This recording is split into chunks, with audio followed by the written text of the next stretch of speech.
جنوبی وزیرستان کے مشہور ترین قبائل میں سب سے اہم نام محسود قبیلے کا ہے۔ یہی محسود یہاں پر اکثریت میں ہے۔ محسود قبیلے کی 3 ذیلی شاخیں بھی ہیں جنہیں علی زئی، شمن خیل اور بلول زئی کے نام سے یاد کیا جاتا ہے۔ اسی وجہ سے محسود کو در ما سید یا در ما سید بھی کہتے ہیں۔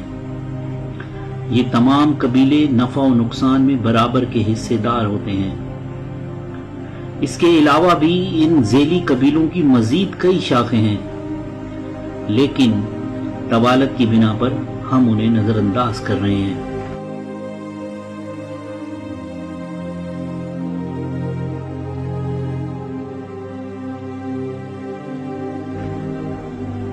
یہی وہ قبیلہ ہے جس نے انگریز اقتدار کے خلاف پورے 100 سال تک شاندار کارکردگی کا مظاہرہ کیا تھا۔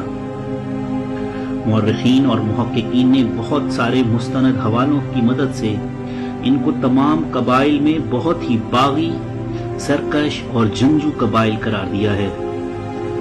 تحریک آزادی کے حوالے سے ان کی لازوال اور گراں کردر خدمات سے متعلق وافر مقدار میں مواد دستیاب ہے۔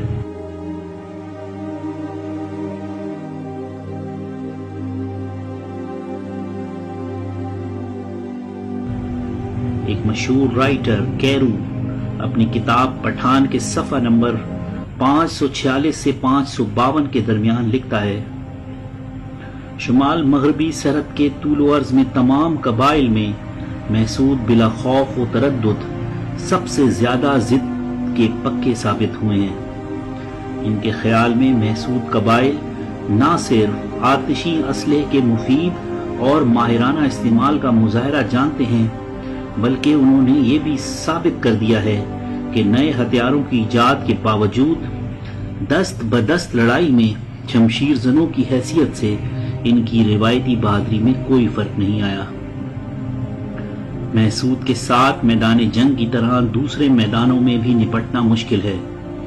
وہی شخص جس نے سارا دن محسود کے دلائل سنے ہوں اندازہ لگا سکتا ہے کہ محسود کی درخواست نامنظور کرنے کی کوشش سے کتنی تھکن ہو جاتی ہے، اس کی باتوں کا معقول جواب دینے کے لیے کتنی جد و جہد درکار ہوتی ہے۔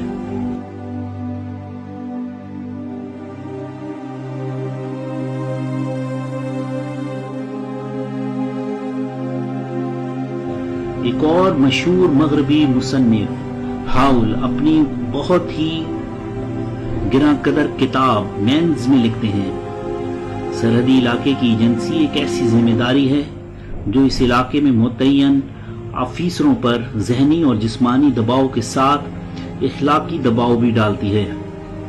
بہترین فوجی دستے کا ہر آفیسر اپنے مزاج کے اعتبار سے اس قابل نہیں ہوتا یا اس میں اتنی صلاحیت نہیں ہوتی کہ وہ اپنے آپ کو حالات کے ترنگ میں ڈال کر یہ ذمہ داری پوری کر سکیں۔ جو محدود چند آفیسر اس علاقے میں متعین ہیں، ان میں سے بھی کچھ ہی ایسے ہیں جو یہ طویل بوجھ عرصے تک برداشت کر سکتے ہیں۔ شاید یہی وجہ ہے کہ قبائل میں محسود قبیلے نے جو ناقابل فراموش کردار ادا کیا ہے، اسے کوئی نظر انداز نہیں کر سکتا۔ سخت نامساعد حالات کے باوجود ان کی موروثی امتیازی وصف مردانگی نے تاریخ پر ایسے گہرے نقوش مرتب کیے ہیں جن کی مثال نہیں ملتی۔